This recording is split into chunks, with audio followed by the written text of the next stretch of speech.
Hey everyone, the name's Dash, and I'm here to talk about Batman the Long Halloween Part 1 and Part 2. So just don't get confused with the Part 1 and Part 2 because these two parts are actually, part of a whole movie. So basically, Batman the Long Halloween is one single film divided into two parts. Now, honestly speaking, I have to admit, it was kind of stupid of me to first watch Part 2 and then Part 1 without realizing that they're actually part of the same movie. I thought like Part 2 was like, the more popular one or something. And that's why I should check out Part 2. But then I realized to understand the whole movie, you need to watch both the parts. And then I decided to go back to Part 1 and then watch Part 1 after Part 2 to understand the whole movie. Now, just to let you know, this movie was actually adapted from a comic book. So to be honest, once I finished watching the movie, I realized this movie was bigger than I thought because it was adapted from a comic book, which is also named Batman: The Long Halloween. And the plot of this movie, I think it was adapted quite successfully because to be honest, this plot was quite interesting to me, at least to me. Just the concept of the movie and the whole idea of the movie, and throughout the whole movie, the way the characters were developed, I think they were pretty impressive. Speaking of the characters, I also enjoyed the fact that they were also designed quite well in the sense that they were animated quite well, and thus the visuals of the movie were also quite intriguing too. That way, it was well balanced between the animation and the plot, and that for that reason, I would say this movie was well done. Now, let me elaborate a bit on the character development. For example, there are like a couple of scenes. First of all, I think one of the main idea of this movie was to show the kind of relationship between Bruce Wayne and Carmine Falcone. So if you don't know Carmine Falcone, he's actually this kind of like this mob member. He's like this head of this mob, and I think they call him the Roman or something like that because in the movie also they kept calling him the Roman. And now he's actually rival with this another gang called this is another gangster, another mob leader called Maroni. Now, interestingly, these two characters appeared in this live action Batman movie, which were the Nolan movies. So Falcone appeared in the Batman Begins movie, whereas Maroni appeared in The Dark Knight. And interestingly, both of them, had like bad blood with Batman. But in this movie, we see Bruce Wayne actually has a connection with them, which you never got to see in the live action movies. Instead, Batman beats up both of them. I think, or yeah, like he throws Maroni off this building, and he takes Falcone to this to his bat signal and ties him up. So the police arrest him. I think you might have watched the Christopher Nolan Dark Knight movies, so I think you know what I'm talking about.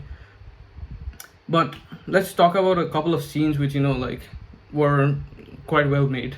First of all, one scene was the scene where it was from Part 2, where Batman was like chasing Scarecrow. If you don't know, Scarecrow is like this super villain who has a fear toxin, which if he puts it on anyone, then they can see what they fear. So in the case of Batman, he when he's trying to escape, then Batman gets him, and then he puts his fear toxin onto Batman, and that way Batman actually sees his mother, actually not his mother but like Scarecrow's mother, who later on turns into Bat, which was a very interesting way.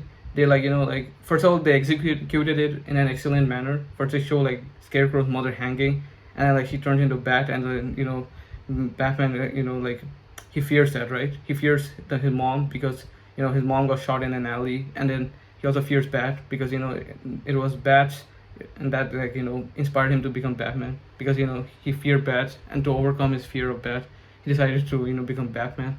That was part of the reason why he became Batman, if I'm not wrong.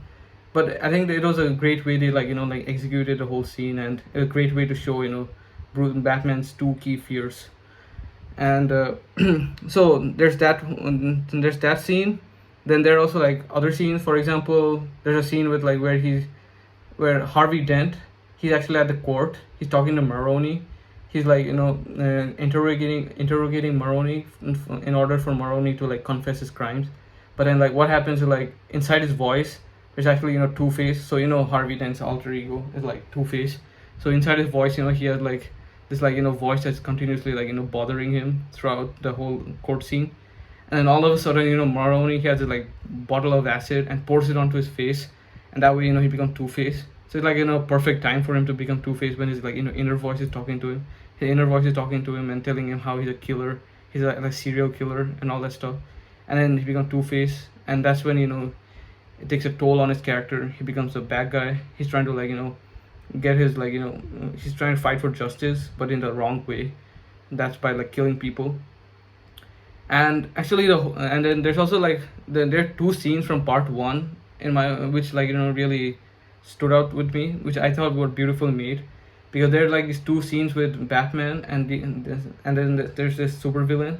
So in one scene it was between Batman and this supervillain named Calendar Man, and then there's another scene with Batman and Joker. So both of them are trying to give him a clue of who could be the murderer. So if you didn't notice, the idea of this movie was that from the Halloween of from one Halloween till the Halloween of the next year. So for 1 year, for a total of 1 year, there's just this villain named Halloween, who is killing people on holidays. And in order to find that, Batman goes to both the villains. So first he goes to Calendar Man, who ends the conversation with the word joke. When he says the word joke, Batman thinks it's Joker, and then he goes to Joker, and then Joker ends his conversation with this work of puzzle. And that's when he realizes that the guy who's killing people on holidays is probably I'm trying to remember his name, but he was actually the son of Falcone. Try to remind me who it was. Just give me a few seconds. I'm trying to remember who he is. Oh yes, that's right, Alberto Falcone. He the son of Falcone, which I never knew before. I think it was just for the comic book, but then in the live action movie I never learned that Falcone had a son. His name was Alberto Falcone. So the idea of him was that he was disowned by his family. He was never given much, not exactly disowned, but he wasn't given much value in the family, given the fact that he went to Oxford and he thinks he's the smartest, and for that reason, but then he never really given the amount of respect he's supposed to be given. And for that reason, Batman thinks that he could be the one who's killing everyone, given the fact that he also solves puzzles all the time, because he has nothing else to do. He keeps solving puzzles. In order to get his frustration out, he's trying to kill people. And when Calendar Man when Joker tells him puzzle, Batman thinks that it's probably him, because he keeps solving puzzles until Alberto Falcone gets killed by the actual holiday. So then now Batman is now completely confused. He doesn't know who the holiday actually is.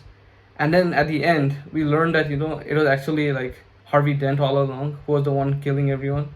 And the reason for that was so that he could bring justice to the city, because the reason why he wanted to bring justice, or the reason why he had to bring justice to the city, was because he thought that the court, the whole system of justice, was being controlled by the rich, not the rich, but the corrupt people, for example the mob. In this movie it would be Falcone and then even Maroni, and that's exactly why he wanted to kill Falcone in the first place. So I really found that very interesting, the story of Harvey Dent throughout the whole movie, and Harvey Dent playing Holiday, killing. Actually, he's at the end of the day, even though he was killing people, he was still killing criminals. But of course, that doesn't justify the fact that that doesn't justify his killings. He was still killing, and that's why he needed to go to jail, which he does at the end. But then later on, we also learned that his wife Gilda Dent. There's a small plot twist, because his wife Gilda Dent was also a killer. She was also playing Holiday at times. This way she could quicken Harvey Dent's work, and that way she can spend more time with Harvey Dent. Because the truth is, in this movie, neither of them were having a good relationship with each other. Actually, the relationship between both of them were completely broken, even though they both were married.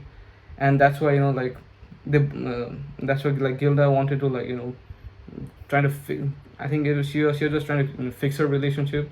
That's why she wanted Harvey Dent to finish his job quickly, so that he could spend more time with her.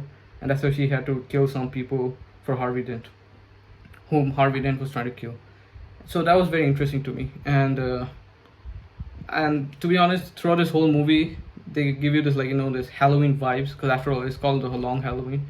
And honestly, I really liked it. I really enjoyed it because of the tone of the movie. It is quite spooky in a way, and quite dark as well, because of course it's all about Halloween.